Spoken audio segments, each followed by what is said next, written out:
Yo, what up, what up? Just checking in on this Saturday. Just had some Chipotle. Just did a crazy leg workout with my brother KG, Kofi Jimphy.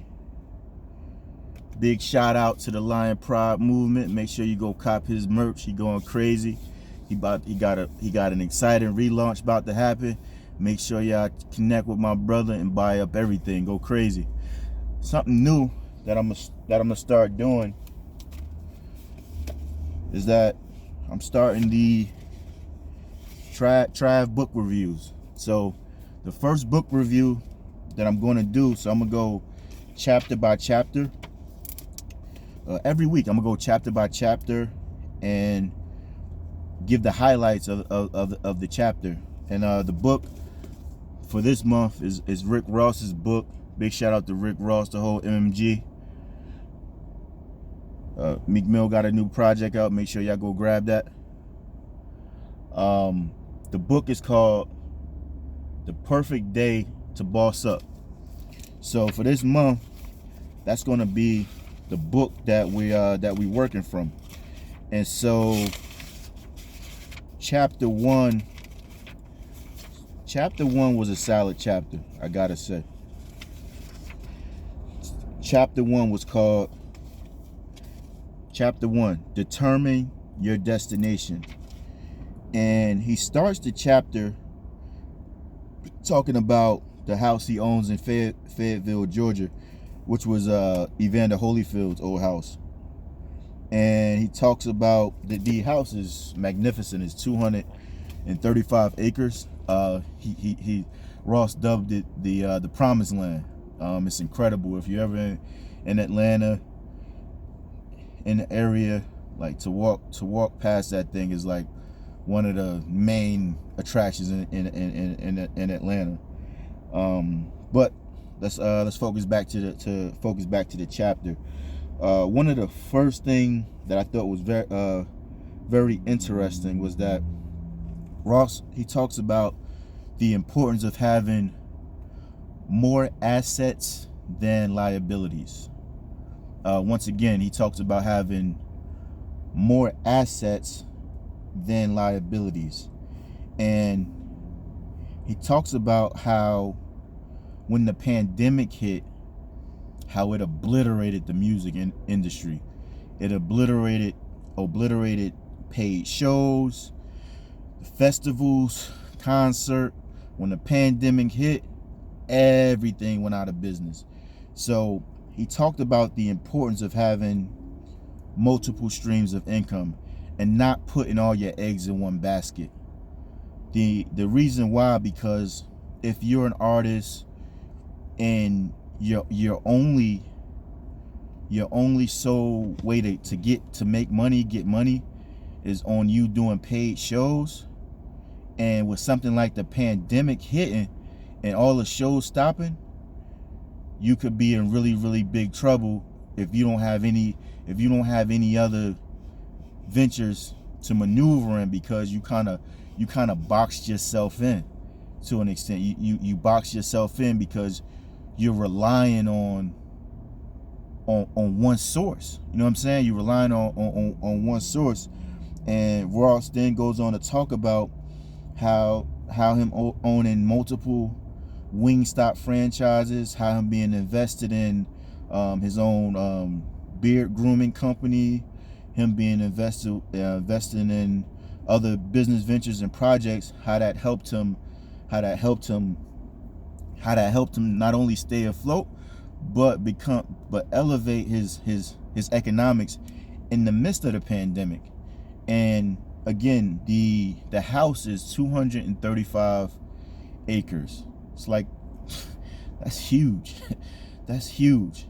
One thing he invested in that I thought was dope was that he invested in a special tractor trailer, where instead of outsourcing, having a outside company, instead of having an outside company come in and take care of that and mow the lawn, make sure the landscaping is on point, he created his own landscaping company and cut out the middleman, and then he was able to hire his own people, his own family, his own friends, and pay half of what he would have paid to some third-party company coming in.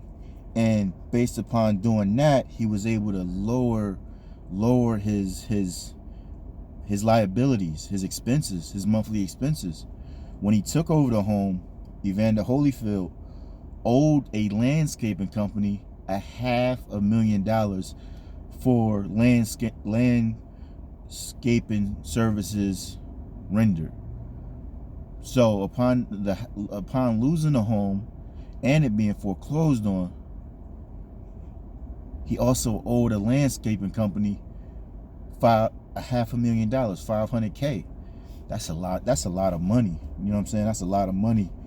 The book so far is very, very, very interesting, and I thought it was interesting as well. How he talked about how the pandemic made him like reevaluate his hustle. He talked about for the first 15 years of his career, how he would just focus on hitting the road, getting money, club appearances, versus kind of being active, being out in the streets.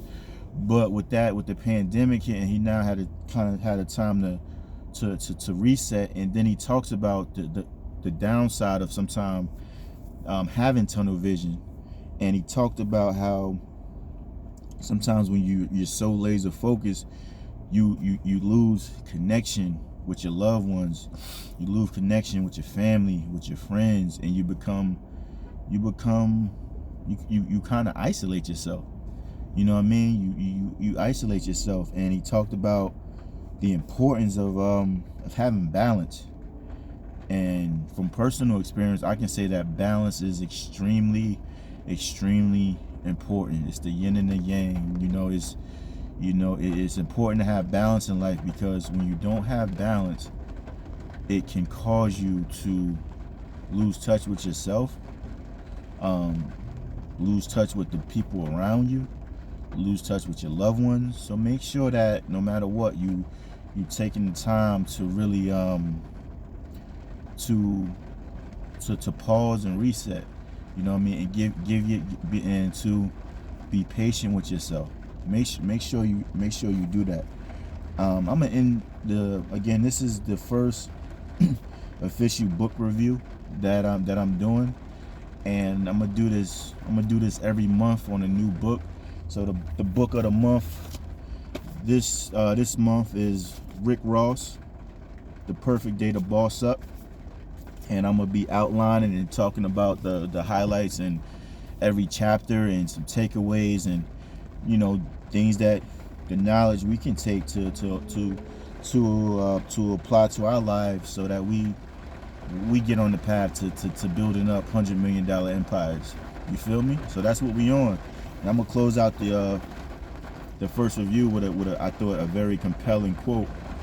Ross said, "A boss has the ability to see the bigger picture and adjust their plans as their circumstances and priorities evolve."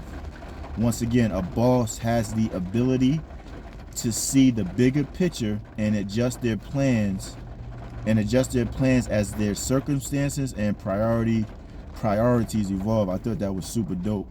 Big shout out to Ross. I think this book is going to provide a lot of diamonds and gems, and I'm gonna share it with my community. Shout out to the Tiger Nation. Shout out to everybody that's been rocking out. We're gonna keep this momentum. We're gonna keep this energy going. And that quote, if you want to find it, is on page 44. Y'all know how we end it. We still ending it strong. Love, love, love. Let's get it.